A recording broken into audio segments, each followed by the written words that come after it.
Hi friends, നമസ്കാരം. ഞാൻ ഇന്ന് വന്നിരിക്കുന്നത് ഒരു റൈസിൻ്റെ റെസിപ്പി ആയിട്ടാണ്.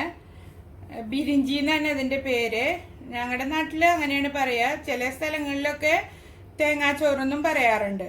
അതിനു വേണ്ടി പാലക്കാടൻ മട്ട 3 കപ്പ് ഞാൻ അളന്നു വെച്ചിട്ടുണ്ട്.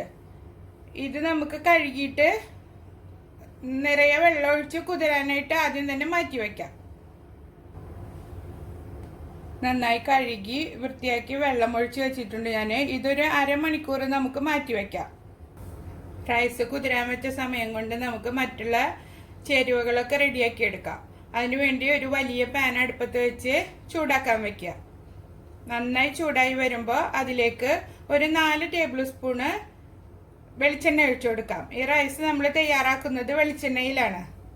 അപ്പോഴാണ് അതിൻ്റെ ട്രഡീഷണൽ ഫ്ലേവർ കിട്ടുകയുള്ളൂ.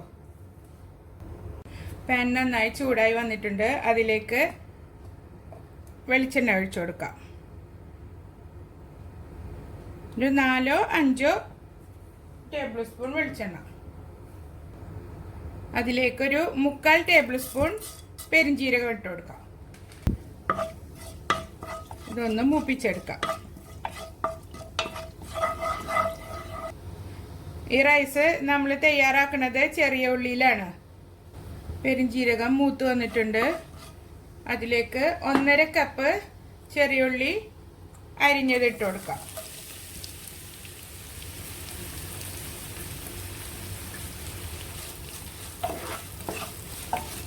ഇത് നന്നായി വാട്ടിയെടുക്കണം. നല്ല ഗോൾഡൻ കളറാവുന്ന വരെ നമുക്കിത് വാട്ടിയെടുക്കാം.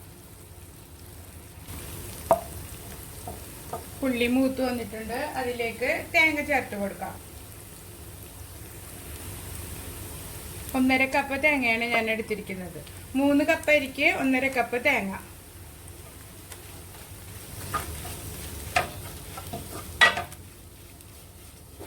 ചിലരിത് തേങ്ങാപ്പാലിലും തയ്യാറാക്കി എടുക്കാറുണ്ട്. അപ്പൊ നമ്മൾ അരിയിൽ വെള്ളം ഒഴിക്കുമ്പോൾ വെള്ളത്തിന്റെ അളവ് കുറച്ചിട്ട് പാലൊഴിക്കുക. ഇതിപ്പോ 1 കപ്പ് അരിക്ക് 3 കപ്പ് വെള്ളം വെച്ചിട്ടാണ് നമ്മൾ ചേർത്ത് കൊടുക്കുക.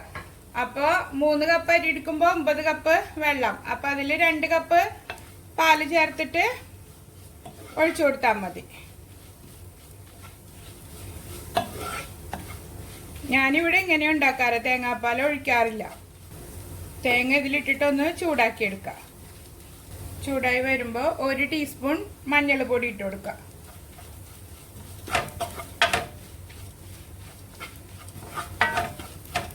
മഞ്ഞൾപ്പൊടിയുടെ പച്ചമണം മാറുന്ന വരെ ഒന്ന് വഴറ്റി കൊടുക്കാം. ഇതുണ്ടാക്കിയെടുക്കാൻ വലിയ പാടൊന്നുമില്ല കേട്ടോ. പെട്ടെന്ന് ഉണ്ടാക്കിയെടുക്കാൻ പറ്റും നമുക്ക്. നിങ്ങൾ ഇതുവരെ ഉണ്ടാക്കി നോക്കിയിട്ടില്ലെങ്കിൽ ഒന്ന് ട്രൈ ചെയ്ത് നോക്കട്ടോ. എന്നിട്ട് അഭിപ്രായങ്ങൾ അറിയിക്കണം. എൻ്റെ ചാനൽ ഇതുവരെ സബ്സ്ക്രൈബ് ചെയ്തിട്ടില്ലെങ്കിൽ സബ്സ്ക്രൈബ് ചെയ്യുക. തൊട്ടടുത്തുള്ള ബെൽ ബട്ടൺ ഓൺ ആക്കി വെച്ചാൽ ഞാനിടുന്ന എല്ലാ വീഡിയോസിൻ്റെയും നോട്ടിഫിക്കേഷൻ നിങ്ങൾക്ക് ലഭിക്കും. ഇനി ഇതിലേക്ക് തിളച്ച വെള്ളം ഒഴിച്ചു കൊടുക്കാം. 9 കപ്പ് വെള്ളം ഞാനിവിടെ അളന്ന് തിളപ്പിച്ചെടുത്തതാണ്.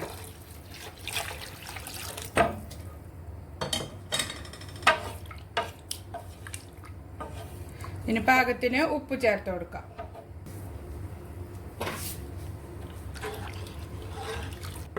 ഉപ്പ് ഇട്ട് നന്നായി ഇളക്കി കൊടുത്ത് മൂടി വെച്ചിട്ട് തിളപ്പിച്ചെടുക്കാം. വെള്ളം നന്നായി തിളച്ചിട്ടുണ്ട്. അതിലേക്ക് അരി കുതിർത്താൻ വെച്ചിരുന്നില്ലേ നമ്മൾ, അതിലെ വെള്ളം എല്ലാം ഊറ്റിക്കളഞ്ഞിട്ട് ഇതിലേക്ക് ഇട്ട് കൊടുക്കാം.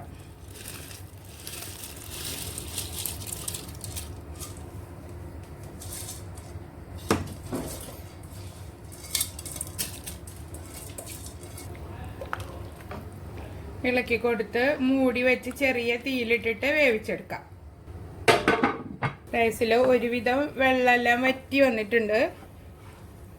ഇടയ്ക്കിടയ്ക്ക് ഇളക്കി കൊടുക്കാൻ മറക്കരുത് കേട്ടോ, ഇല്ലെങ്കിൽ അടിക്ക് പിടിക്കും. കുറച്ചുകൂടെ വെള്ളമുണ്ട്, അതും കൂടെ ഒന്ന് വറ്റിച്ചെടുക്കാം. ഒന്നും കൂടി റൈസ് വേവാനുണ്ട്.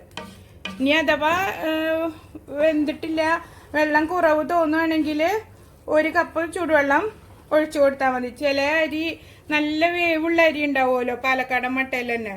അപ്പം അങ്ങനത്തെ അരിയാണെങ്കിൽ 1 കപ്പോ അല്ലെങ്കിൽ എത്രയും നിങ്ങൾക്ക് വേവ് കുറവ് തോന്നുന്നതെന്ന് വെച്ചാൽ അതിനനുസരിച്ചിട്ട് കുറച്ച് വെള്ളം ചേർത്ത് കൊടുത്താൽ മതി. ഇതിപ്പോൾ മുക്കാ വേവായിട്ടുണ്ട് റൈസ്.